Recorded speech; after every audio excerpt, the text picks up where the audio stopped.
Shahrukh Khan, superstar. Sorry, the last superstar. I'm the last of the stars. The King Khan, the Badshah of the Bollywood. He is very green flag according to girls fan. एक ऐसा superstar जिससे सबको ये सीखना चाहिए कि how to respect the woman, how to take care the woman. अगर आप भी यही सब चीज सोच के एसआरके की अंधी फैन बने हुए हो तो सॉरी, ये वीडियो आपके लिए नहीं है। और यदि आप फिर भी रुके हुए हैं तो I am sorry, this video break your heart. एक ऐसे सुपरस्टार जिसका पूरे बॉलीवुड में कोई भी गॉडफादर नहीं था, लेकिन उसने फिर भी एक ऐसा मुकाम हासिल किया कि अच्छे अच्छे नेपोटिज्म प्रोडक्ट्स उसके आसपास भी नहीं है। एक ऐसा सुपरस्टार जिसकी ना ही तो पूरी इंडिया बल्कि बाहर भी बहुत सारी फैन बेस है। आप perfect family man and the loyal husband, क्या सच में?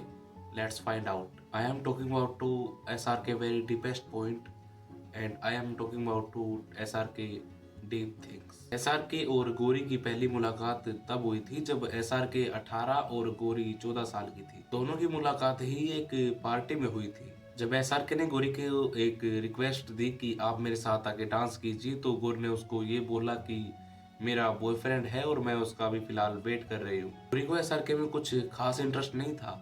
वो उन्हें बस एक सिर्फ और सिर्फ एक दोस्त समझती थी और उससे ज्यादा वो उसे कुछ भी नहीं समझती थी। यहाँ तक कि SRK ने गौरी से एक बार ये बात भी कही थी कि मुझे अपना भाई ही समझो।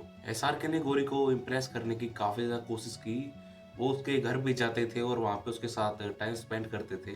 SRK का एक ऐसा नेचर था अपनी बातें और चार्मिंग के साथ, वो गौरी को इम्प्रेस करने का एक भी मौका नहीं चूकने देते थे। गौरी को शुरू शुरू में SRK की बातें सारी चाइल्डिश लगती थी, लेकिन उनकी यही बातें शुरू से लेके और आखिरी तक एक प्यार में बदल गई। उनके प्यार में प्रॉब्लम तब आई जब गौरी के घर वालों ने उसे सन इन द लो के रूप में एक्सेप्ट करने से मना कर दिया। उन्होंने SRK को इसलिए एक्सेप्ट नहीं किया क्योंकि SRK का फैमिली बैकग्राउंड और गौरी का फैमिली बैकग्राउंड काफी ज्यादा अलग था। गौरी के घर वालों ने इस रिश्ते को लेकर अपोजिशन दिखाया था, मगर SRK गौरी के साथ रहने का फैसला काफी ज्यादा पहले से ही कर चुके थे और उन्होंने सारी प्रॉब्लम को एक्सेप्ट करते हुए गौरी को अपने साथ रखने का तय किया। और इतना ही नहीं, गौरी भी SRK के प्यार में खो गई थी और इन दोनों ने ही सबके सामने अपने प्यार को एक्सेप्ट किया। SRK ने अपने करियर को अपनी डेडिकेशन और अपनी मेहनत से अपने तरीके से बनाया।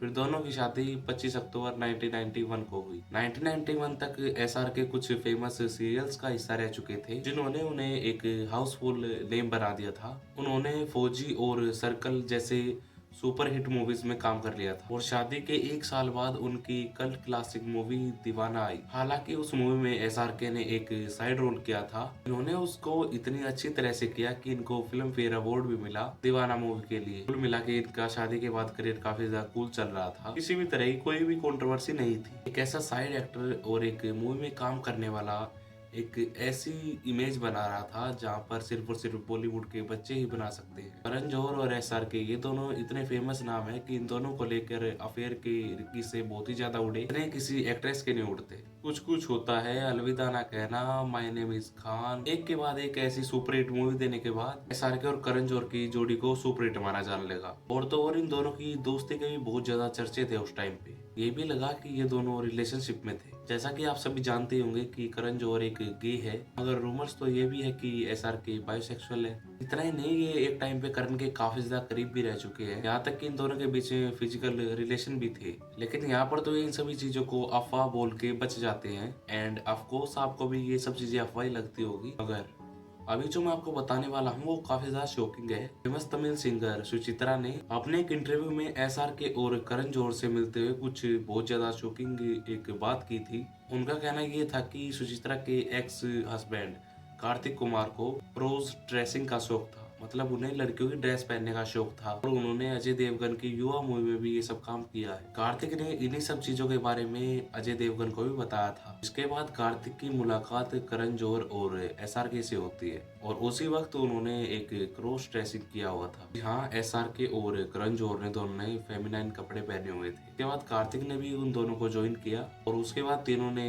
एक गे बार में जाके अच्छे से एंजॉय किया। सुचित्रा का ये भी कहना था कि करण जौहर और SRK फॉरेन ट्रिप्स पे जाया करते थे। साल 2011 SRK और प्रियंका एक शूटिंग कर रहे थे, अभी मीडिया में अचानक से ये खबर आने लगी ये दोनों एक दूसरे के प्यार में गिर गए हैं। और वैसे भी SRK प्रियंका के सेलिब्रिटी क्रश थे। इन दोनों के अफेयर के चर्चे इतने ज्यादा बढ़ चुके थे कि एक टाइम पे गौरी खान भी इन सभी चीजों से बहुत ही ज्यादा अनकंफर्टेबल फील होने लगे थी और यही सेम चीज उनके चेहरे से भी दिखती थी। अब इसे क्लिप देख सकते हो कि SRK और प्रियंका कैसे एक लाइव शो में कैसे बहुत सारे ब्रूटल ऐसे डांस स्टेप कर रहे थे और इनके इन्हीं सभी डांस के स्टेप को देखकर गौरी कितनी ज्यादा अनकंफर्टेबल फील हो गई थी, जो कि आई थिंक बहुत ही ज्यादा नेचुरल रिएक्शन है किसी भी पार्टनर का। इतना ही नहीं, एक एनडीटीवी प्रोग्राम में एसआरके ने बीसी के लिए एक सॉन्ग भी डेडिकेट किया था। अब जरा आप एक बार उस गाने के लिरिक्स पर ध्यान देना। When I'm lonely and in times of trouble, Mother Mary comes to me,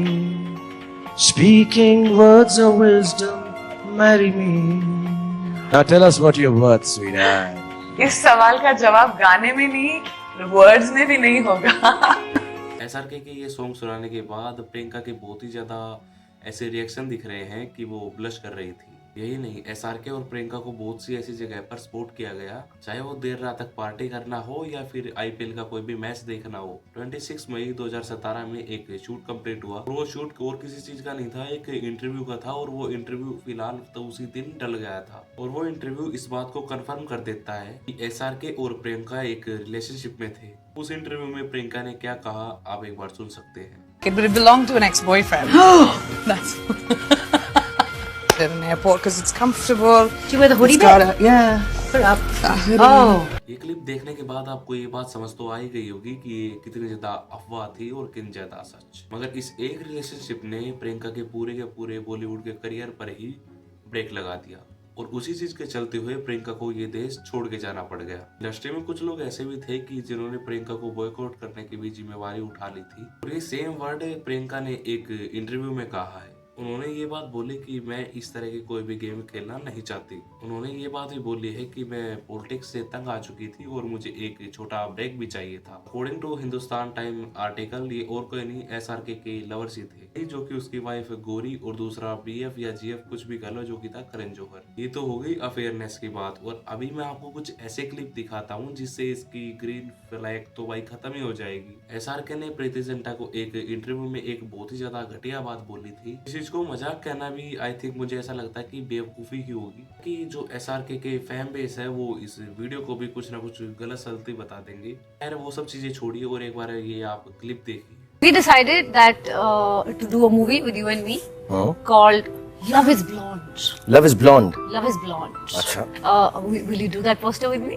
Absolutely, I'll do it. Okay. और मैं ये जोक बोलना चाहता हूँ, अगर यूटीवी प्रोड्यूस कर रही है और आप उसमें हैं, तो ऑलरेडी आप प्रेग्नेंट हैं? I can do this. Sorry. I can do this for you. I can make you pregnant. इस चीफ घटिया मजाक के बाद प्रीति एक इतना ज्यादा अनकंफर्टेबल फील हो गई थी और जो कि उसके फेस से बिल्कुल साफ साफ दिख रहा था। क्रीपी लगा, तो एक बार ये देखो। You like to date Shah Rukh Khan? Would like to date you? Yes. You're married? Absolutely not. Who told her about this marriage thing of mine here? I'm a good girl. I don't believe in that. I'm a good boy, so I'm gonna give you my watch. No, you're not. No, it's not an expensive watch. No. No, please. No. And you become my, come here.